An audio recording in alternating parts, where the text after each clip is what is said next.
यह सुनने में बड़ा अजीब लगता है कि भारत की खोज कब और किसने की। तो क्या भारत दुनिया के नक्शे से लुप्त था जिसे खोजना पड़ा? क्या खोज से पहले भारत का कोई अस्तित्व नहीं था? बचपन से स्कूलों में यही पढ़ाया जा रहा है कि भारत की खोज किसने की। हमें लगता है अब इतिहास में कुछ परिवर्तन की आवश्यकता है। भारत सनातन देश है। यह तब भी अस्तित्व में था जब दुनिया में कुछ नहीं था, और तब भी रहेगा जब दुनिया में कुछ नहीं होगा। सोने की चिड़िया कहलाने वाले हमारे देश को किसी खोजकर्ता की आवश्यकता नहीं थी, बल्कि व्यापार की जरूरत सभी को भारत की ओर खींच ले आई।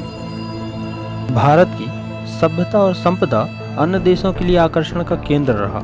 स्कूलों में हमें यह पढ़ाना चाहिए कि एक पुर्तगाली ने यूरोप को भारत तक पहुंचाने का समुद्री मार्ग दिखाया।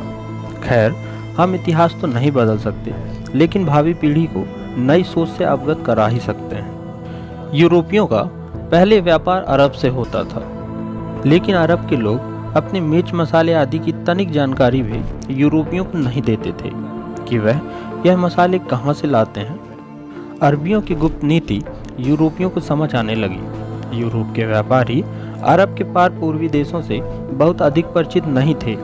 ऐसे में भारत तो यूरोप के लिए एक पहेली जैसा ही था। भारत के उत्तर पूर्व में हिमालय की विशाल श्रृंखलाएं, दूसरी ओर तीनों दिशाओं से समुद्री सुरक्षा से घिरा हुआ। ऐसे में उस जमाने में भारत यात्रा के बहुत कम विकल्प ही थे। उस वक्त भारत तक पहुंचने के 3 रास्ते थे। पहला, यूरोप के लिए रूस से चीन होते हुए बर्मा से भारत आना, जो अनुमान से लंबा और मुश्किल भरा था। दूसरा रास्ता यूरोप के लिए अरब और ईरान होते हुए भी भारत आना था, लेकिन अरबवासी यह रास्ता किसी को नहीं देते थे, क्योंकि इस रास्ते का उपयोग वे स्वयं करते थे। तीसरा रास्ता था यूरोप के लिए समुद्री मार्ग। यह रास्ता चुनौतियां तो देता, लेकिन किसी देश के एहसान और हस्तक्षेप से ठीक ही था। ऐसे में एक देश के समुद्री मार्ग की खोज करने यूरोप के नाविक निकल पड़े, जिसके बारे में सुना बहुत था लेकिन देखा नहीं। इन नाविकों में से एक का नाम था क्रिस्टोफर कोलंबस।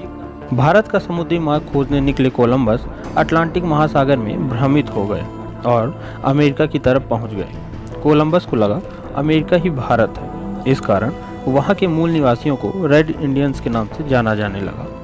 कोलंबस की यात्रा के करीब 5 साल बाद पुर्तगाल के नाविक वास्को डी गामा जुलाई 1498 में भारत का समुद्री मार्ग खोजने निकले।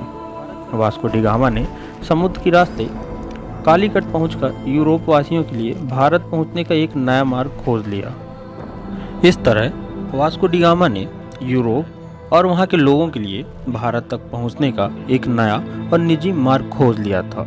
यूरोप के लिए वास्को डी गामा की यह खोज बहुत बड़ी उपलब्धि थी, और तभी से यह कहा जाने लगा कि भारत की खोज वास्को डी गामा के द्वारा की गई है। लेकिन समझने वाली बात यह है कि भारत की खोज नहीं, बल्कि भारत तक पहुंचने के मार्ग की खोज की गई। भारत तब भी वहीं था और आज भी वहीं है। आप मेरी बात से कहां तक सहमत हैं, कमेंट बॉक्स पर ज़रूर बताइएगा। मैं मिलता हूं ऐसे ही किसी नए वीडियो के साथ। तब तक के लिए सब्सक्राइब कीजिए अराउंड फैक्ट का यूट्यूब चैनल। Thank you.